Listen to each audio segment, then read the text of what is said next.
So, power rankings for the 2026 Chinese Grand Prix. Pretty action-packed race. A lot of incidents as well throughout the weekend, both in the Grand Prix sprint qualifying as well. And of course, a maiden Grand Prix win to Kimi Antonelli. Congrats to him. First Italian winner in 2 decades. So, yeah, it's been a long time since we've had an Italian winner in F1. We'll see how he did in my power rankings today. So, starting number 1 in 22nd place. For me, I put Esteban Ocon. So for Ocon, sprint qualifying, qualified 12th, finished 10th in the sprint, both cases behind his teammate. And then in main qualifying, qualified 13th. Out-qualified by his teammate Behrman by about 3.5 tenths of a second, just a bit too much. And then in the Grand Prix, finished 14th, became the first, has the honor of being the first F1 driver to ever finish behind a Cadillac in a Grand Prix. And of course, picked up a 10-second penalty for spinning Franco Colapinto and then himself around coming out of the pit stop. So all in all, a very messy Grand Prix, both with the incident with Colapinto and then also not very fast, especially compared to his teammate. Very easy to end up last on my power rankings when you have that kind of brutal combination. Now, moving on to number 21. Number 21, I'm going to go with Sergio Perez. Perez didn't qualify for the sprint. So again, I'm not going to hold that against him. In the sprint, finished 19th. Also picked up a penalty for a safety car infringement. Then in main qualifying, qualified 21st. Out-qualified by his teammate Bottas by about 1.5 seconds. I don't think that gap is entirely representative. We didn't really get a concrete answer on what exactly went wrong there to cause a 1.5 seconds gap in qualifying. But nonetheless, still out-qualified by his teammate. And then in the race, opening lap, basically made contact with his teammate, broke the number 1 rule in motorsport: don't make contact with your teammate. Luckily, both Cadillacs were able to, get away with that, and they both ended up finishing the race. But yeah, for Perez, finishes in 15th. Pretty messy weekend overall for him.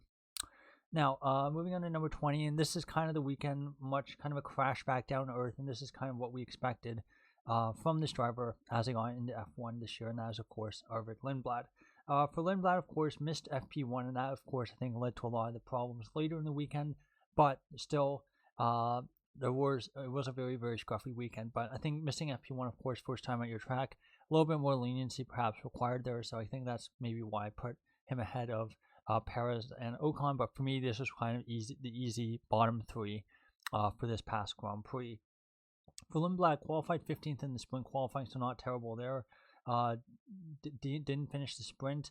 Of course, spun on the first lap. It seems like he picked up damage, and they basically brought him in as a mercy retirement partway through the sprint. Main qualifying, qualified 15th, about a couple hundredths off his teammate, so again, not terrible there. Neither he nor his teammate were able to set a second run in qualifying, so again, they both could have improved on that, and maybe one of them gets into Q3, but still out-qualified there from the first runs in Q2. And then in the Grand Prix, not a great race, finishes 12th, spun all by himself, a very, very clumsy error, spun at the hairpin, and his teammate had a very, very good race as well, despite being on a very poor strategy. I think, Lindblad started on the hards, and so that was also not a great strategy. But, yeah, Lawson also, who I thought was one of the better week drivers this weekend. We'll see how he does when I get to the drivers a little bit higher up. But for Lindblad, not a great weekend. This is kind of what we expected, at least to start his rookie season in F1, and we'll see if he turns it around in Suzuka next time out, another track that's brand new to him. Moving on to number 19. Number 19, I'm going to go with Lance Stroll. Stroll, of course, we know not a very good qualifier. He kind of has the benefit of the doubt last time out in Melbourne, where he couldn't qualify because his car was broken. And so it was a little bit easier to rank Stroll a little bit higher. But this time out, Stroll has no excuses. Qualified 19th for sprint qualifying, finished 18th in the sprint. And then main qualifying, qualified 20th, 8 tenths off his teammate Alonso. Sprint qualifying wasn't much better, so gaps in qualifying have just been way too big this past time out in China. And then, of course, didn't finish the race because of some kind of mechanical issue. So that's kind of my rationale for putting Stroll ahead of the other drivers. Really, the only thing I could say about him was he was slow, didn't really have any incidents, like all 3 of the other drivers below him. But yeah, not a great weekend from Lance Stroll. Number 18, and go with Gabriel Bortoleto. Qualified 14th for sprint qualifying, finished the third sprint in 13th. Main qualifying, qualified 16th, out qualified by his team at Hulkenberg by 6 tenths. not entirely representative gap, but did have that one big critical error, which caused that yellow flag in Q2. So a bit of a clumsy mistake in qualifying, and then of course isn't able to start the race. Of course, I'm not holding the fact that Bortoleto couldn't start the race against him, but had gone out qualifying in the spring qualifying as well, got out qualifying in main qualifying. Again, not great there, so I think Bortoleto has to be a little bit lower down. Now, number 17, I'm going to go with Isaac Hadjar. So for Hadjar, of course, was on what was a very tough weekend for Red Bull. He qualified 10th for spring qualifying, did get out qualified by Max Verstappen, but not a massive gap there. And then finished the sprint in 15th. Ended up starting on the soft tires. And while those tires went away and, Verstappen ended up pinning as well, they were very, very close on track, Hadjar and Verstappen, just after the safety car in the sprint. Verstappen climbed through the field pretty quickly, almost got himself back into the points for the sprint, but for Hadjar, wasn't really able to make progress. So I do think it kind of just shows the difference in quality still between Hadjar and Verstappen. Of course, very, very hard to match Verstappen. But the main reason why Hadjar is down in 17th in my power rankings is that even though qualifying for the main qualifying was not terrible, qualified 9th, about 10th off Verstappen's pace, he did have that very clumsy spin on the opening lap, just kind of lost all by himself. Was able to recover to 8th place, benefited from a lot of retirements to McLaren's, Verstappen not finishing. So again, that's 3 drivers who should be in the points, not finishing the race. So again, I do think that helped him a little bit. But so it was a pretty messy weekend. I'd say not quite as clean or as impressive as last time out in Melbourne. Now, moving on to number 16. Number 16, I'm going to go with Alex Albon. So for Albon, spring qualifying started from the pit lane. I think he was out qualified by Sainz by a decent margin. Finishes 16th. Main qualifying qualifies 18th. Out qualified by his teammate Sainz by 4.5 tenths of a second. That's too big. And of course, didn't start the race. So a bit like Bortoleto, can't hold that against him. But qualifying results and sprint were not amazing. So a little bit lower down on the power rankings he is. Now, moving on to 15, I think this is going to be a little bit controversial, but in 15th, I'm going to put Franco Colapinto. Colapinto qualified 16th for the sprint, while his teammate qualified in 7th. In that sprint, he then finished 14th. Main Grand Prix qualified 12th, so 4 places better than he did manage for sprint qualifying, but still out-qualified by his teammate by about 3.5 tenths of a second. So the qualifying gaps are just a little bit too big for Colapinto, both sprint qualifying and main qualifying, and that's something that was definitely an issue last year. On race pace, he was very, very close to Gasly last year, and this year it seems like I would still say that Gasly has the upper hand, but it's really the one lap pace that's really killing Colapinto. In the Grand Prix, he had a very good start. He was up in 6th place, right behind his teammate Gasly, and while he was falling a little bit back behind his teammate, starting on the hard tires, he also had a suboptimal strategy. He wasn't able to pit under the safety car because he was on the alternative tire strategy, so basically the safety car went completely against what would have been good for him, and so that did cost him in the end, and I'm not holding that against him, but he was able to finish in 10th even with that collision with Ocon, so gets his first points as an Alpine driver. So again, good, got on that front, but the problem is that his teammate finished the race in 6th, so again, gets 10th, but clearly the second best of the 2 Alpine drivers, especially in qualifying. So again, for Colapinto, I'm going to put him in 15th. Now, number 14, I'm going to put the first of the 2 Cadillacs, and that is Valtteri Bottas. Qualified 20th for the sprint, not able to finish because of a mechanical problem. Qualifies 19th. Excellent qualifying in terms of gap to Perez. I don't think that was really representative, but did out-qualify the Aston of Stroll, so in a car that's definitely, I would say, quicker than the Cadillac over 1 lap pace, manages to out-qualify him there, so decent result on that front to get, bought the first time that, a Cadillac driver is, out-qualified another car, and then, of course, finished 13th on the road, first time that I beat another car on the road, and, of course, beating Ocon, so overall, I think a solid Grand Prix from Bottas, so I think 14th is a good spot for him. Obviously, very, very hard to tell. It's basically just Cadillac and Aston in a fight for the bottom. So, yeah, I think it'll take a long, long time, probably not this season, for Cadillac to kind of be, closer and at least, connected to the midfield, I should say. Now, number 13 is going to be one of the drivers that Bottas was racing for a lot this past weekend, and that is Fernando Alonso.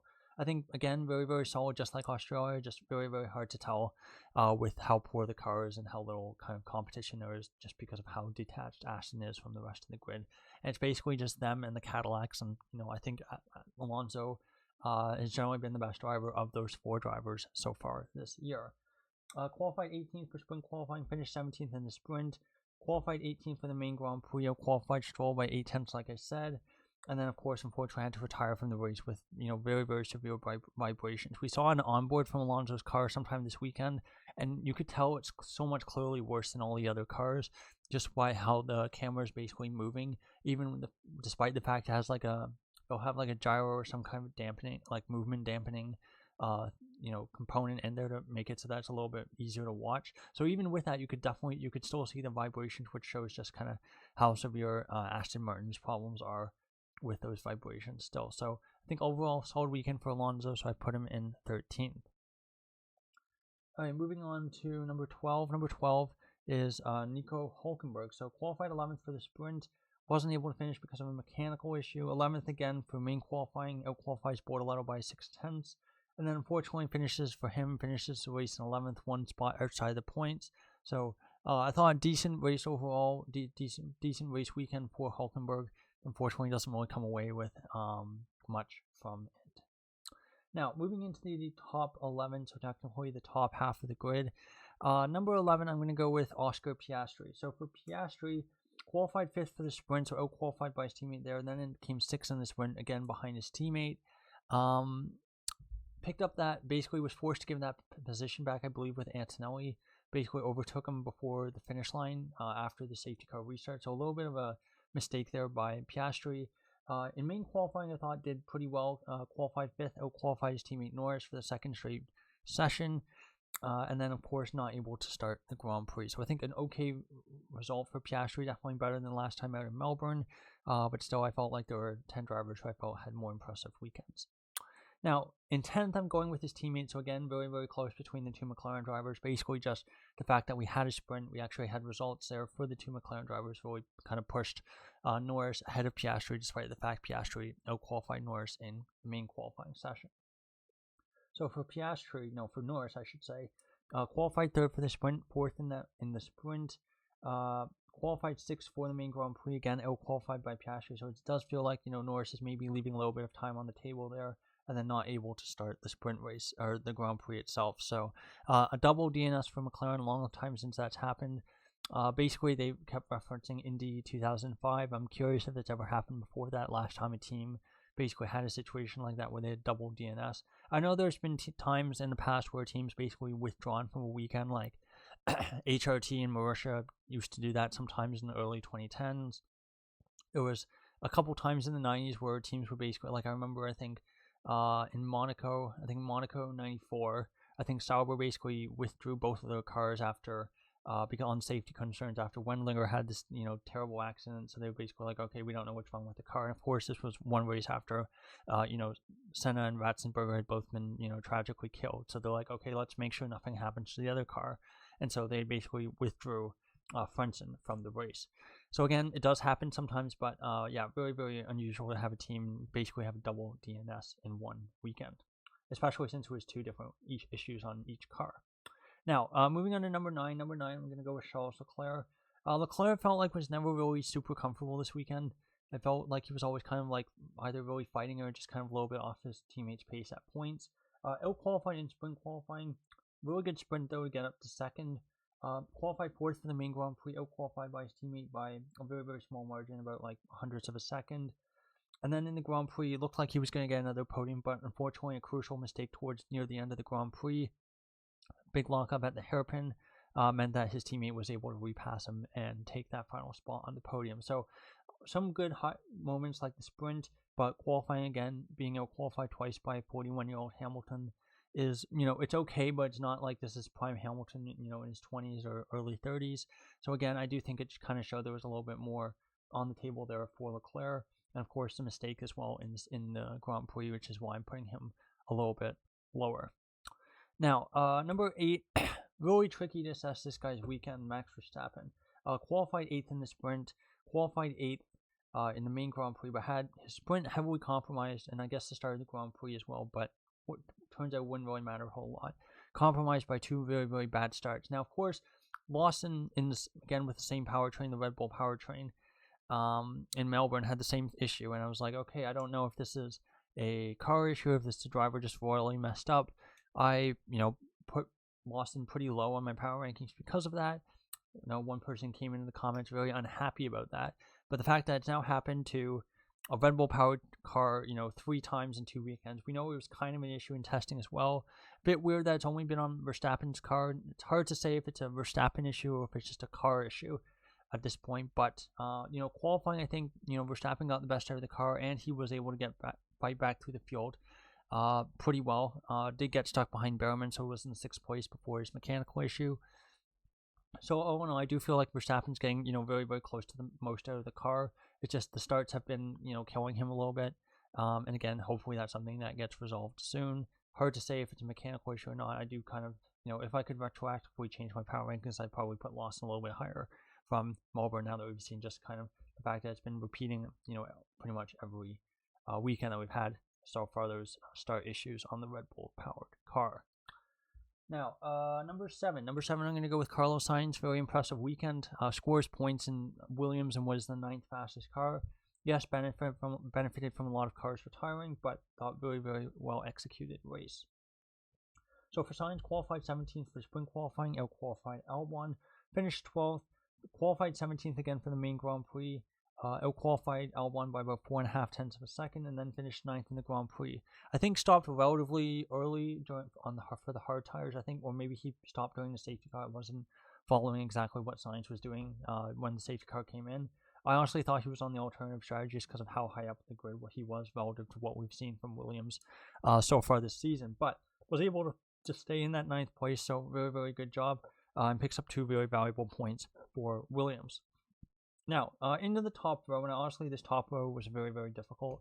I think you could basically just take each of the drivers, shuffle them in your hands, and then just put them out in a random order, and I don't think you could really complain a whole lot. I think no one really had a perfect weekend this weekend, and I think there were a lot of drivers who you could point at and say, there were mistakes or issues, things that they didn't really maximize. So, again, I think a lot of drivers had some very, very good weekends, and all 6 of these drivers did. But I don't think anyone had a perfect race this weekend. Now, number 6, same spot as last time, coincidentally, is Pierre Gasly. Very, very good weekend this weekend, especially in qualifying. 7th in the sprint, out-qualified Verstappen in the Red Bull. Did slip back to 11th in the sprint, and that's kind of why Gasly is not higher. I thought the sprint was not particularly strong for Gasly. Probably should have, gotten at least a point or two.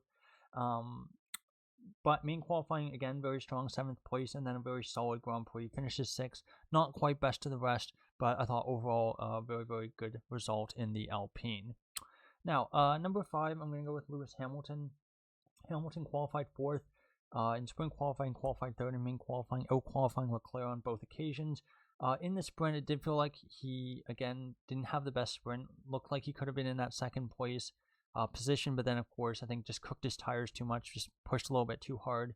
Leclerc was able to take 2nd, so again, not an amazing result in terms of what ends up happening in the sprint. In the main Grand Prix, again, he was a similar situation. It does feel like the just raw pace tire wear is not quite as good as Leclerc, but again, kept it clean. Had some excellent battles with Leclerc and some other drivers as well, like Antonelli. And so I thought, had a very, very good weekend, probably his most complete weekend for Ferrari, but I don't think it was a perfect weekend. I do feel like just the pace in the Grand Prix and in this sprint wasn't amazing. It definitely felt like it could have been a little bit better, but qualifying was, I think, very, very close to what the best I think Hamilton could manage. Now, number 4, maybe a little bit surprised to have him this low, but number 4, I am going with your race winner, Kimi Antonelli. Now, if this was not a sprint weekend, I think it would be pretty easy to put Antonelli 1st or 2nd and then just leave it there. But because this was a sprint weekend, because Antonelli's sprint portion of the weekend was pretty poor, I am kind of dropping him a little bit because of this. Again, taking the whole Grand Prix weekend into account. Now, sprint qualifying, qualified 2nd, out-qualified by Russell by, again, somewhat healthy margin. Finishes the sprint in 5th, picks up that 10-second penalty, a bit of clumsy contact with Hadjar as well, and then has a bit of trouble getting back through the field, so ends up finishing 5th in a car that really should have finished 2nd. So again, a pretty big underperformance there in terms of the sprint. Main qualifying as well, he does out-qualify Russell, but remember, Russell had that technical issue.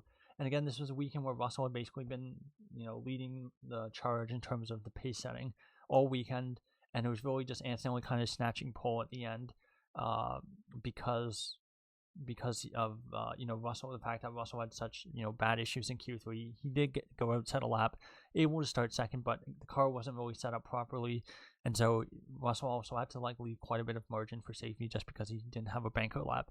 So again, the qualifying was a little bit fortuitous there for Antonelli, but I did think the race was very strong. Race pace was excellent and very, very well managed, something that we've seen quite often before with Antonelli in flashes last year, where at certain points during the Grand Prix his pace is excellent. Did have a little bit of that mistake towards the end of the race, so again, it wasn't a perfect weekend, but still a very good maiden F1 Grand Prix win for Kimi Antonelli. Now, who are the three drivers who I have ahead of Antonelli? Now, number 3, same spot, again, just like Gasly as last time, is Oliver Bearman. He qualified 9th for sprint qualifying, finished 8th, sprint in 8th. Relatively good weekend there. A bit of a risky strategy in the sprint, basically not pitting under the safety car, but made it work in the end. In the main qualified 10th, and this was actually, I think, where he had his one kind of mistake of the weekend. He actually pushed way too hard on his Q3 lap. And lost a whole lot of time. Otherwise, maybe could have out-qualified one or both of the Red Bulls, potentially. So I do think qualifying could have been, really marginally better, but still very, very impressive. 3.5 tenths on Ocon and Q2 and all that. And then in the race, excellently managed race. Did benefit a little bit from the safety car to end up finishing 5th. But still, excellent race overall for Bearman and a very, very strong job. He has a 17-0 point lead over his teammate Ocon, who again is still much more experienced than he is, so very, very good weekend overall for Bearman. Now, first and second, so number 2, I'm going to go with George Russell, and number 2, for the first time ever, I'm going with Liam Lawson, which definitely seems like a bit of an odd pick for number 1 on my power rankings, but just because of how this weekend went, he also made very, very, basically no errors, and I thought did an excellent job. So we'll talk about each driver independently. So for Russell, sprint portion of the weekend was perfect. Got sprint pole, won the race. I thought was excellent job there. Of course, with main qualifying, qualify second again. Don't really think that's really Russell's fault. We have seen, in the past, they referenced it in the Sky feed quite often, that Vettel in, I think, 2009 had basically gotten pole on one run and didn't need 2 runs to, get pole. I don't think there was that much of an element of it. I do think, Russell could have maybe taken a little bit more risk in qualifying to, maybe get a little bit more time out of it. But again, the fact that his car had broken down at the end of Q2, they needed to basically set the car up, not his fault. And again, really mitigating circumstances there. In the Grand Prix, I thought Russell had a really good race. I think he was a little bit unfortunate with the timing of the safety car, because it meant that while he was second when the safety car came out, because Mercedes would have double stack, he ends up basically falling back. And the one kind of mistake I would say on Russell's part during the weekend was the fact that after when the safety car came in, he had a really poor restart, just did not get the tires or the battery set up right, and ended up dropping a couple positions, which I think is what ultimately cost him the race win. So that kind of moment behind the safety car really, I think, prevents Russell from being first. But other than that, it was a very good weekend. I think really just stymied by the fact that his car broke down in qualifying. That kind of started a bit of a snowball effect where it negatively affected the Grand Prix as well. Now, number 1, Liam Lawson, a little bit of a surprise. He doesn't even lead the midfield, and I decided to put him first in my power ranking. So, I must be crazy. But so for Lawson, qualified 13th for sprint qualifying, did out-qualify Lindblad, qualified 15th. Then really, really good sprint on the hard tires somehow, despite being on the much harder compound. He moved up had a really good start, and ended up staying in the points in 7th. Benefited, not necessarily benefited, but basically took a very risky approach. Didn't pit under the safety car. Stayed out, I think was up in 4th or 5th. Did lose a couple positions, but still 7th from 13th in Racing Bulls. That was maybe 6th, 7th best car this weekend. I thought was very, very strong. And then main qualified 14th. Again, very small gap to his teammate, but neither of them were able to set a lap in Q2 in the second run, because they were both had their laps basically, or a chance of setting a lap, because of the yellow flags from Bortoletto. So, Lawson, I think, maybe could have gotten himself into Q3, a little bit close there. But excellent Grand Prix, had an excellent start, really, really well-managed race. I thought his race was over when the safety car came out, because he had pitted the lap before, same time as Verstappen. But it turns out he had managed a really, really strong race on those old hard tires. Benefited a little bit from drivers like Verstappen not finishing, but I thought it did an excellent job given that his strategy was so compromised.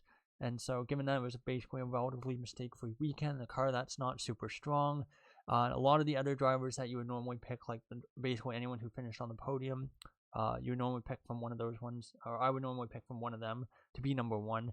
I think the fact that they all had slightly compromised weekends meant it was a little bit easier to pick someone from the midfield to be number one, and I chose Lawson. So those are my power rankings for the 2026 Chinese Grand Prix. Maybe a little bit controversial. I doubt many other people who do this kind of thing will have Lawson at number one, but I do feel like he had the most complete and error-free weekend of pretty much anyone on the grid this past weekend out. So that's all for my power rankings. Of course, we have a 2-week break until the Japanese Grand Prix. I'll probably do a video, one video in between, and then of course preview a handful of days before the Japanese Grand Prix. So thank you so much for watching, and goodbye.